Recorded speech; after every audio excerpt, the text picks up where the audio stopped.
टोपी कशा ठेवावी? गजा दिसते.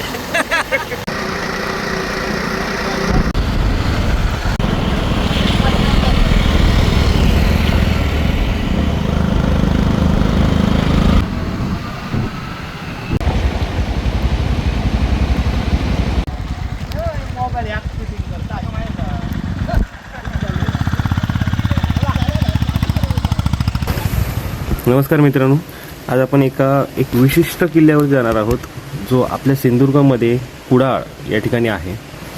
सिंधुदुर्गाच्या कुशीत दडलेला हा असा एक किल्ला आहे, जो केवळ एक गड नाही तर छत्रपती शिवाजी महाराजांच्या पराक्रमांचा आणि दुर्गमतेचा जिवंत पुरावा आहे. घनदाट जंगल, अंगावर येणारे किडे आणि अंगावर काटा आणणारा इतिहास. आज आपण सफर करणार आहोत दक्षिण कोकणच्या दारावर पहारा देणाऱ्या किल्ले रांगणा उर्फ रंगनागडाची. तुम्हाला हा इतिहास आणि निसर्गाच्या थरारक अनुभूती घ्यायची असेल तर हा व्हिडिओ तुम्ही शेवटपर्यंत नक्की बघा. मित्रांनो, रांगणागड हा सिंधुदुर्ग आणि कोल्हापूर जिल्ह्याच्या सीमेवर भुदरगड तालुक्यात वसलेला आहे. हा किल्ला शिलाहार वंशातील राजा भोज दुसरे यांनी बांधला आहे. पुढे हा किल्ला बहमनी आणि आदिलशाच्या ताब्यात गेला, पण खऱ्या अर्थाने या किल्ल्याची सोनेरी इतिहास लाभला तो 1666 मध्ये, जेव्हा छत्रपती शिवाजी महाराज आग्र्याहून सुखरूप निसटले. त्यानंतर त्यांनी पन्हाळ्यावरून विशाळगडकडे कूच केली आणि पुढे याच रांगणागडाचा आश्रय घेतला. महाराजांनी या किल्ल्याची दुर्गमता ओळखून त्याचं नाव रंगना ठेवलं आणि गडाचे बांधकाम पूर्ण केले. संभाजी महाराजांनी याच काळात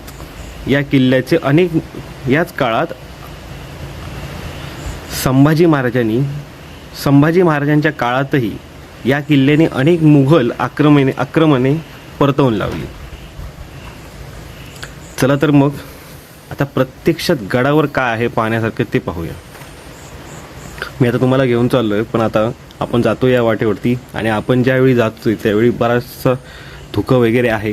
तुम्हाला तेवढंसं काही दिसणार नाही, पण आपण ज्या वाटेने चाललोय ती वाट आणि तिकडची काही तुम्हाला दृश्य मी पुढे दाखवतोच, पण मुख्यतः तुम्हाला काही गोष्टी सांगण्याचा मी प्रयत्न करतोय. मुख्य दरवाजा आणि तटबंदी. गडाची चढण चढून गेल्यावर आपल्याला भक्कम अशी तटबंदी आणि ऐतिहासिक दरवाजा पाहायला मिळतो, जो आजही शत्रूला छातीत धडकी भरवेल असाच उभा आहे. गडावर मध्यभागी आदिशक्ती रंगनाई देवीचं सुंदर मंदिर आहे. गडाचं रक्षण करणारी ही देवी आजही तिथल्या दुर्गप्रेमींचे श्रद्धास्थान आहे. तुम्ही गडावरती आलात की याच मंदिराच्या बाजूला छोटे शेड काढलेले आहेत. त्या ठिकाणी तुम्ही राहू शकता, कॅम्पिंग करू शकता.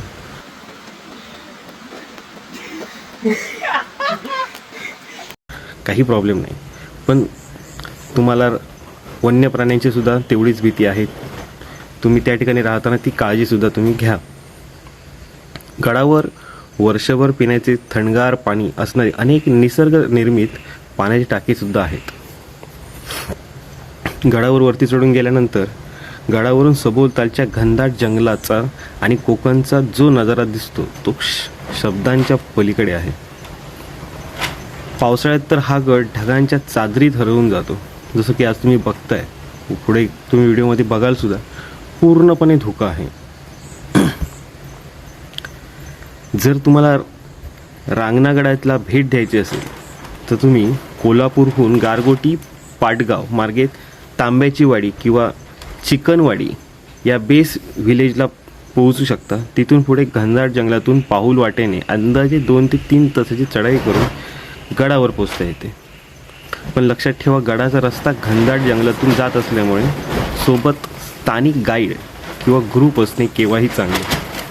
विशेषतः पावसाळ्यात आणि हिवाळ्यात येथील निसर्ग अनुभवण्यासारखा असतो. शिवरायांच्या चरणाने पावन झालेल्या या रांगणागडावरती आपल्या महाराष्ट्राचे वैभव आहे. या गडाची सफर तुम्हाला कशी वाटते हे कमेंट करून तुम्ही नक्की सांगा. काही महत्त्वाच्या टिप्स तुम्हाला देतो.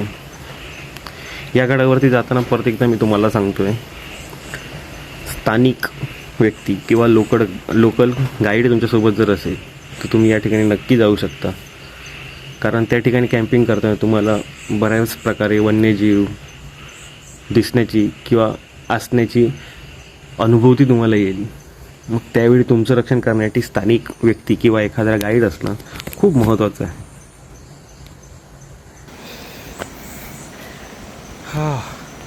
महाराज सार्थक झालं रे वरती येऊन. खूपच डोंगर आहे बाबा आता काय केदारनाथ जायचं म्हणतं. मित्रांनो, सह्याद्रीच्या दुर्गम दऱ्याखोऱ्यात दडलेले हे किल्ले, रांगणाचा इतिहास जितका प्राचीन आहे तितका तो रंजक आणि शौर्याने भरलेला आहे. या गडाची निर्मिती साधारण 12व्या शतकात झाली. देवगिरीचे यादव काळापूर्वी जेव्हा कोल्हापूरवर शिलाहार वंशाचे राज्य होते तेव्हा राजा भोज दुसऱ्या याने सह्याद्रीच्या घाटामाथ्यावर राजा भोज याने सह्याद्रीच्या घाटमाथ्यावर पहारा ठेवण्यासाठी आणि दक्षिण कोकणात उतरणाऱ्या वाटांवर नियंत्रण मिळवण्यासाठी या भक्कम किल्ल्याची निर्मिती केली. पुढे काळ बदलला आणि हा किल्ला बहमनी राजवटीच्या ताब्यात गेला. बहमनी साम्राज्याचे तुकडे झाल्यानंतर हा गड विजयपूरच्या आदिलशाहीच्या ताब्यात गेला. आदिलशहाने या गडाचे महत्त्व ओळखून त्याचे नाव मनसूरगड असे ठेवले होते. पण या गडाचे भाग्य बदलणार होते, कारण सह्याद्रीचा खरा राजा अजून या गडावर यायचा होता. त्यानंतर वर्ष होतं 1659. छत्रपती शिवाजी महाराजांनी प्रतापगडच्या पायथ्याशी अफजलखानाचा वध केला आणि विजापूरच्या आदिलशाहीला जबरदस्त हादरा दिला. या विजयानंतर शिवरायांनी दक्षिण कोकण आणि कोल्हापूर पट्ट्यातील अनेक किल्ले एकामागोमाग एक जिंकून घेण्याचा सपाटा लावला. याच मोहिमेदरम्यान 1960च्या सुमारास छत्रपती शिवाजी महाराजांनी रंगनागड जिंकला आणि तो स्वराज्यात सामील झाला. महाराजांनी गडाची भौगोलिक आणि लष्करी तटबंदी पाहिली आणि याचे मनसूरगड हे नाव बदलून पुन्हा रंगना असे ठेवले. या गडाच्या इतिहासातील सर्वात सुवर्ण आणि थरारक क्षण आला तो 1666 मध्ये, जेव्हा छत्रपती शिवाजी महाराज आग्र्याच्या कैदीतून सुखरूप निसटले आणि राजगडावर परतले. तेव्हा सिद्दी मसूद आणि आदिलशाही सैन्याचे शिवरायांवर दबाव आणण्यास सुरुवात केली होती. महाराजांनी पन्हाळ्यावरून विशालगडकडे कूच केली आणि पुढे सुरक्षितेच्या दृष्टीने याच रंगनागडाचा आश्रय घेतला. महाराजांनी गडावर काही काळ मुक्काम करून गडाचे बांधकाम आणखी भक्कम केले, नवीन बुरुज बांधले आणि गडाला स्वराज्याचे एक अभेद्य ठाणे बनवले. शिवरायांच्या निधनानंतर जेव्हा छत्रपती संभाजी महाराजांनी स्वराज्याची धुरा सांभाळली तेव्हा मुघल सम्राट औरंगजेब संपूर्ण दख्खन काबीज करण्याच्या ईर्षेने चालून आला. त्याचवेळी औरंगजेबाचा नामवंत सरदार मुकरब खान यांनी रंगनागड जिंकण्यासाठी गडाला वेढा घातला. मुघल सैन्याकडे अफाट तोफखाना आणि दारुगोळा होताच, तर गडावर केवळ मूठभर मावळे. पण संभाजी महाराजांच्या आदेशाने गडावरील मराठा मावळ्यांनी मुघलांना असा काय प्रतिकार केला की मुघल सैन्याला गडाच्या पायऱ्याही चढता आल्या नाहीत. गडावरून होणाऱ्या प्रचंड दगडधोंड्यांच्या आणि गोळीबारांच्या माऱ्यामुळे मुघल सैन्याचे अतोनात नुकसान झाले. अखेर मराठ्यांच्या पराक्रमामुळे हार मानून मुघल सैन्याला रंगनागडास वेढा उठवून मागच्या पाऊली पळून जावे लागले. संभाजी महाराजांच्या काळात रंगनागड अजिंक्यच राहिला. त्यानंतर मराठ्यांच्या स्वातंत्र्य संग्रामात म्हणजे छत्रपती राजाराम महाराज आणि महाराणी ताराबाई यांच्या काळात सुद्धा रंगनागडाची महत्त्वाची भूमिका बजावली. कोल्हापूरचे छत्रपती घराण्याची गादी स्थापन झाल्यानंतर हा किल्ला कोल्हापूर संस्थानाच्या अखत्यारीत आला. गडाची सुरक्षा इतकी कडक होती की शत्रूला तिथे पोहोचणं अशक्यच असायचं. पण दुर्दैवाने 19व्या शतकाच्या सुरुवातीला महाराष्ट्रात इंग्रजांचे आगमन झाले. वेळ होती 1844. इंग्रज सैन्याने कोल्हापूरच्या गड किल्ल्यावर हल्ले चढवले. इंग्रजांनी अत्याधुनिक तोफांच्या जोरावर रंगनागडावर ताबा मिळवला. पुन्हा कधीही मराठी या गडाचा वापर करून बंड करणार नाहीत याची खात्री करण्यासाठी इंग्रजांनी गडाचे मुख्य दरवाजा, पाण्याच्या टाक्या आणि तटबंदी तोफा लावून पाडून टाकली आणि गडाची नासधूस केली.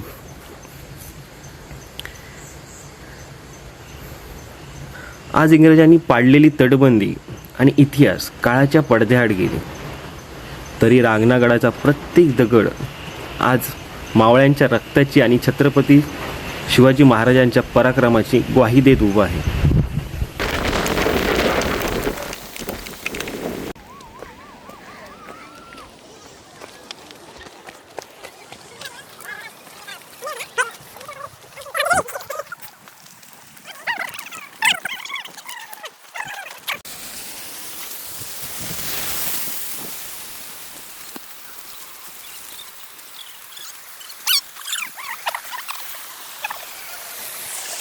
अजून एक मित्रांनो, गडावर एक असं पाण्याची टाकी आहे ज्याला आपण अमृत टाकी किंवा दूध टाके म्हणतात. सह्याद्रीमध्ये उन्हाळ्याच्या कडक ज्यावेळी ऊन पडतं त्यावेळी मोठमोठे पाण्याचे साठे सुकून जातात. पण आश्चर्य म्हणजे या टाक्यातील पाणी उन्हाळ्याच्या कडक उन्हातही कधी सुकत नाही. ते थंडगार आणि स्वच्छ असतं.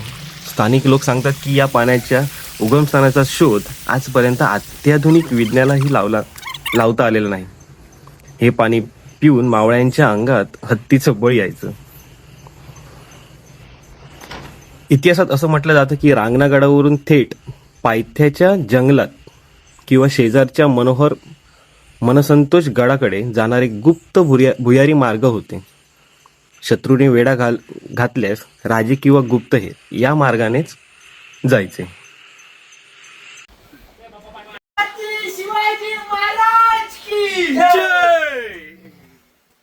आजही गडावर एका बाजूला कोसळलेल्या अवस्थेत भुयारासारखी जागा दिसते. पण हे भुयार कुठं संपतं, आत काय आहे हे शोधण्याचा प्रयत्न ज्यांनी केला ते घनदाट जंगलात रस्ता हरवून गेले. आजही या भुयाराचे गूढ कायमच आहे. त्याच्यानंतर बघूया वाघाची गुहा आणि रंगनाई देवीचा चमत्कार. लोकल लोकांशी ज्यावेळी बोललो त्यावेळी काही लोकांनी सांगितलेल्या माहितीनुसार रंगनागडाच्या, मी परत रंगनागड म्हणतोय कारण आपण जरी रांगणागड म्हटलं तरी त्याचं नाव रंगनागड असंच आहे. रंगनागडाच्या अवतीभोवती जे जंगल आहे ते महाराष्ट्रातल्या सर्वात घनदाट जंगलापैकी एक आहे. तिथे आजही बिबट्या, अस्वल आणि जंगली जनावरांचा वावर आहे. गडाच्या पायथ्याशी एक वाघाची गुहा आहे. स्थानिक धनगर बांधव सांगतात की पूर्वी गडावरील रंगनाई देवीच्या रक्षणासाठी प्रत्यक्ष वाघ गडावर पहारा द्यायचे. आजही रात्रीच्या वेळी गडावर थांबणाऱ्या ट्रेकर्सना जंगलातून विचित्र आणि वेगवेगळे आवाज आपल्याला ऐकू येतात असे सांगतात. रात्रीच्या वेळी गडावर एकटं फिरण्याची हिंमत कोणी सहसा करत नाही, पण आपण जर ग्रुपमध्ये असाल, कॅम्पिंग करत असाल तर ठीक आहे.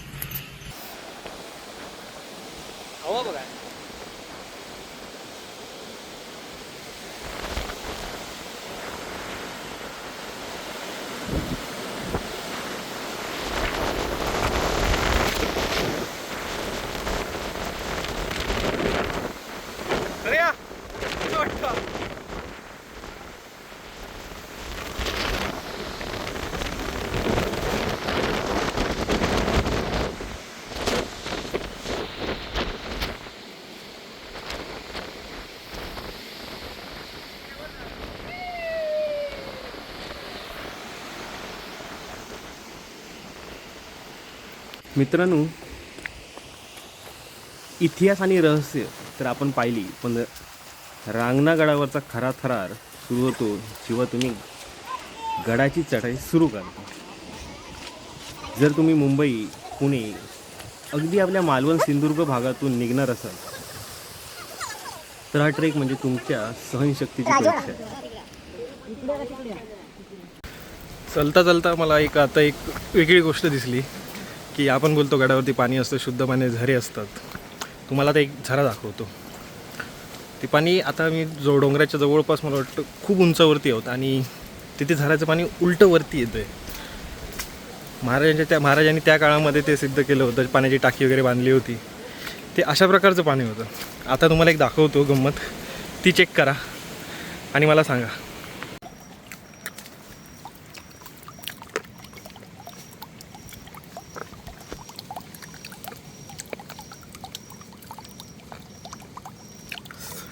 बोलतात ना गडावरती पाणी असतं.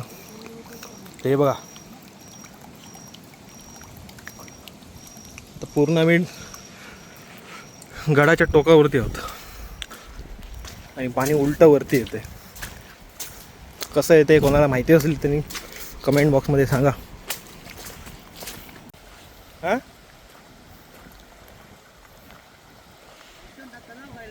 कुठे चाललोय अमन? गणपती मंदिर बघू. तांब्याची वाडी या बेस व्हिजनला गाडी पार्क केल्यानंतर जेव्हा आपण गडाच्या दिशेने पाऊल टाकतो तेव्हा सुरुवातीला समोर उभे ठाकते ते सड्याचे घनदाट जंगल. हे साधेसुधे जंगल नाही, इथे सूर्यप्रकाशही जमिनीपर्यंत पोहोचण्यासाठी धडपड करतो. आजूबाजूला असणाऱ्या मोठ्या पानांचा वावर, कारवीची झुडपं आणि सतत होणारी पक्ष्यांची किलबिल तुम्हाला एक वेगळ्याच दुनियेत घेऊन जाते. पाऊल वाटेने जाताना डाव्या बाजूला असणारी खोलदरी आणि एक उजव्या बाजूला सह्याद्री अजस्त्र कडा. आपलं एक चुकीचं पाऊल आणि आपलं जीवन संपलं. या ठिकाणी गडाच्या चढणीवर एका ठिकाणी खडकात कोरलेली गणपतीची प्राचीन मूर्ती लागते. आता आम्ही कुडावरून निघालो, बांबार्डे तुळसुलीतून निघालो, त्यामुळे आम्हाला या रस्त्याने ती मूर्ती मिळाली नाही. पण काही लोकांच्या सांगण्यानुसार ती कोल्हापूर येणाऱ्या वाटेवरती आहे. ती मूर्ती गणपतीची प्राचीन मूर्ती लागते. तिथे नतमस्तक होऊन मावळे पुढे जात असत. आजही ट्रेकर्स त्या वाटेने येताना तिथे सुखरूप चढाईसाठी बाप्पाचा आशीर्वाद घेतात. ह्या गडाला मुख्य दरवाजाशिवाय एक चोर वाटसुद्धा आहे. शत्रूंनी मुख्य दरवाजा अडवला तर गडावरून गुपचूप निसटण्यासाठी किंवा मागून हल्ला करण्यासाठी ही वाट वापरली जाते. ही वाट इतकी अरुंद आहे की एक वेळ फक्त एकच माणूस तो सुद्धा वाकून जाऊ शकतो. आता ती आपल्याला दिसणार सुद्धा नाही, कारण आता एवढं रान वाढलं आहे, गवत वाढलं आहे, त्या ठिकाणी आपण जाऊ शकत नाही. आपल्यासोबत एक अनुभवी ट्रेकर्स किंवा अनुभवी व्यक्ती असला तर आपण त्या ठिकाणी जाऊ शकतो. आणि ती वाट बघण्यासाठी तुम्हाला नोव्हेंबर, डिसेंबर किंवा मेच्या आसपास तुम्हाला यावं लागेल, ज्यावेळी गवत कमी असेल. एका टोकाला गेल्यावर जेव्हा ढग बाजूला होता तेव्हा खालचे संपूर्ण कोकण, तिथली लहान गावे आणि दूरवर पसरलेली हिरवीगार शेत तुम्हाला नजरेस दिसतात, जे तुम्ही बघू शकता. तिथून येणारा गारगार वारा तुमचा 3 तासाचा, म्हणजे तुम्ही ट्रॅक करून आलाय 2 किंवा 3 तास, तो सगळा थकवा एका झटक्यात पळून लागतो.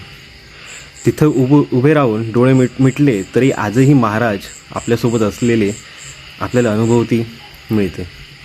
आपल्यासोबत मावळे आहेत, शिवाजी महाराज आहेत, असे आपल्याला वाटते. तर मग आता जर हा व्हिडिओ बघून तुम्हाला तुमचा प्लॅन जर रंगनागड करायचं असेल किंवा जायचं असेल तर काही गोष्टी अगदी महत्त्वाच्या आहेत. ते तुमच्या डायरीत किंवा तुमच्या मोबाईलमध्ये लिहून घ्या. तिथे खाण्यापिण्याची सोय नाही. गडावर किंवा पायथ्याला कोणतेही हॉटेल किंवा दुकाने नाहीत. त्यामुळे तुमच्या बॅगेत पुरेसे जेवण आणि पाण्याच्या 2 ते 3 बॉटल्स घेऊन जाणे खूप गरजेचं आहे.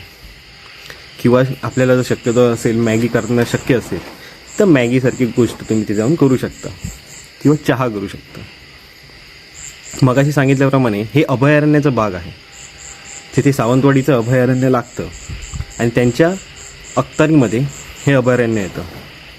त्यामुळे गडावर प्लॅस्टिकचा कचरा घेऊन जाऊ नका आणि गडावरून परतताना संध्याकाळी होण्याच्या किमान 4च्या आधी खाली उतरण्यास सुरुवात करा.